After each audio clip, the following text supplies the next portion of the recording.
belajar. Menurut Morgan menyatakan bahwa belajar adalah merupakan salah satu yang relatif tetap dari tingkah laku sebagai akibat dari pengalaman. Dengan demikian, dapat diketahui bahwa belajar adalah usaha yang dilakukan manusia melalui pengalaman dan latihan untuk memperoleh kemampuan baru dan merupakan perubahan tingkah laku yang relatif tetap sebagai akibat dari latihan. Menurut Hagar menyatakan bahwa belajar merupakan proses perbuatan yang dilakukan dengan sengaja, yang kemudian menimbulkan perubahan yang keadaannya berbeda dari perbuatan yang ditimbulkan oleh lainnya. Kemudian macam-macam teori belajar. Yang pertama, teori behaviorisme. Teori behaviorisme adalah sebuah teori yang dicetuskan oleh Gage dan Berliner tentang peranan tingkah laku sebagai hasil dan pengalaman. Teori ini berkembang menjadi aliran psikologi belajar yang mempengaruhi terhadap arah pengembangan teori dan praktik pendidikan dan pembelajaran yang dikenal sebagai aliran behavioristik. Aliran ini menekan pada terbentuknya perilaku yang tampak sebagai hasil belajar. Teori ini berpandang tentang belajar adalah perubahan dalam tingkah laku sebagai akibat dari interaksi antara stimulus dan respon.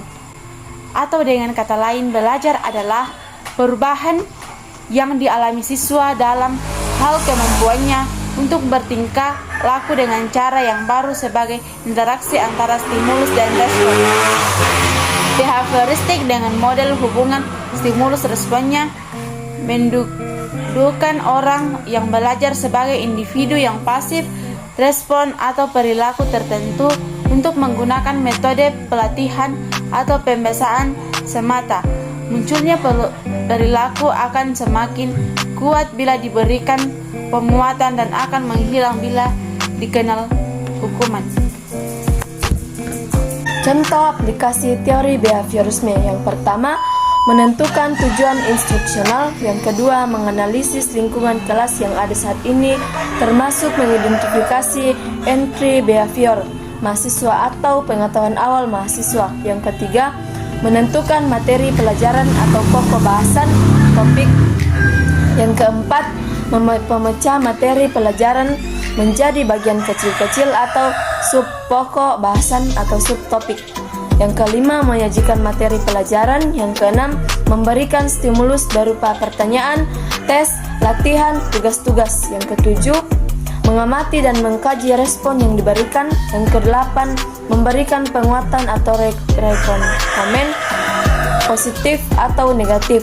Yang kesembilan, memberikan stimulus baru. Yang kesepuluh, mengamati dan mengkaji respon yang diberikan atau mengevaluasi hasil belajar. Yang kesebelas, memberikan penguatan. Teori belajar kognitivisme.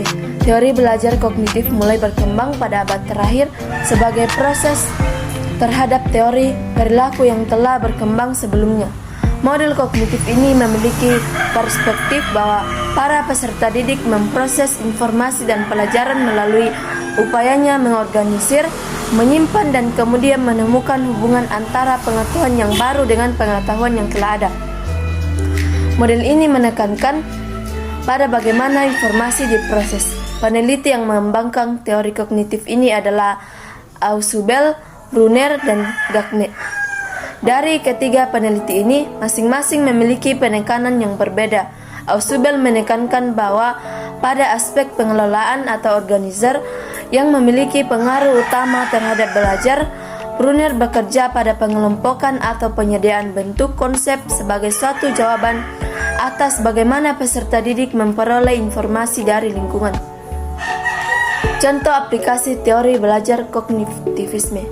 Menurut Piaget, yang pertama, menentukan tujuan instruksional. Yang kedua, memilih materi pelajaran. Yang ketiga, menentukan topik yang mungkin dipelajari secara aktif oleh mahasiswa. Yang keempat, menentukan dan merancang kegiatan belajar yang cocok untuk topik yang akan dipelajari mahasiswa. Yang kelima, mempersiapkan pertanyaan yang dapat memacu kreativitas mahasiswa untuk berdiskusi atau bertanya. Yang keenam, mengevaluasi proses dan hasil belajar.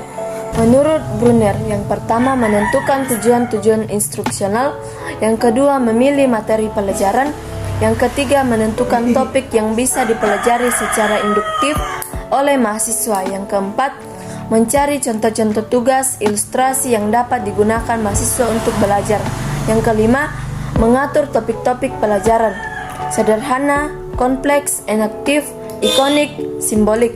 Yang keenam, mengevaluasi proses dan hasil belajar. Menurut Ausubel, yang pertama menentukan tujuan instruksional, yang kedua mengukur kesiapan mahasiswa atau minat, kemampuan, struktur kognitif. Yang ketiga memilih materi pelajaran dan mengaturnya dalam bentuk penyajian konsep-konsep kunci. Yang keempat, mengidentifikasi prinsip-prinsip yang harus dikuasai mahasiswa dari materi tersebut. Yang kelima, menyajikan suatu pandangan secara menyeluruh tentang apa yang dapat dipelajari. Yang keenam, membuat dan menggunakan advanced organizer. Yang ketujuh, memberikan fokus pada hubungan yang terjalin antara konsep-konsep yang ada. Yang kedelapan, mengevaluasi proses dan hasil belajar. Teori belajar humanistik. Dalam teori humanisme lebih melihat pada sisi perkembangan kepribadian manusia. Pendekatan ini melihat kejadian, yaitu bagaimana dirinya untuk melakukan hal-hal yang positif.